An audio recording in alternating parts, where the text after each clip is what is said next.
intellectuals or public figures fear that they get marginalized over putting that view out publicly. So how does that work? Like I think Gaza is genocide, and then what happens? And then you don't get invited on, let's say, on the top networks anymore, or you don't get interviewed by the top magazines. I don't give a fuck.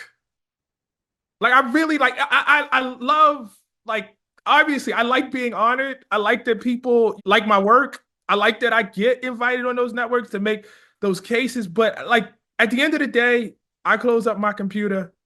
I kiss my beautiful wife. I call my lovely son. You know what I mean? I hang out with my beautiful friends. You know what I mean? Those are the things. That's why when we started this conversation, I was talking about the love part, which people can. And the thing that I guess the reason why it is unfortunate to me that people can't see that is because part of this is what we model. And we model this notion that being a writer means that people with power and people with platforms are supposed to like you, want to put you on. You got to be able to go home at the end of the day.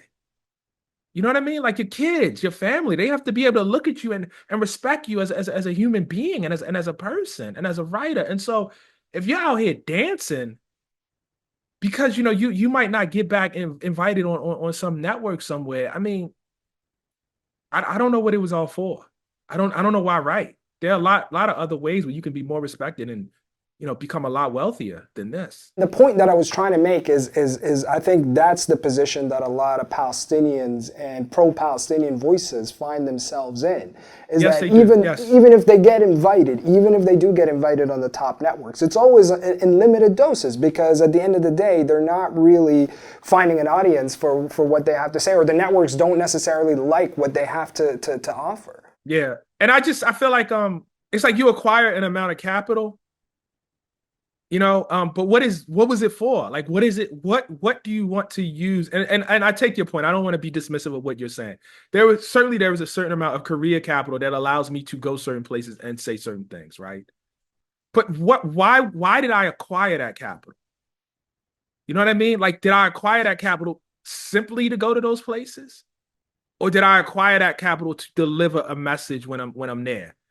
You know, we get into this like with politicians, right? And so they don't take certain positions because they fear losing like their seat, right? But it's like, why did you want the seat in the first place? Listen, this is very simple to me. If the price of having access to those networks and to those places is that I have to act like I did not see apartheid, you know what I'm saying? Like, I'm a Black writer. Like, I'm the descendant of this. And you telling me I got to look away from segregation, which is about the mildest word I can say about it? That's the price of it? No. I mean, I don't know what we're doing here. I don't know what we're doing here.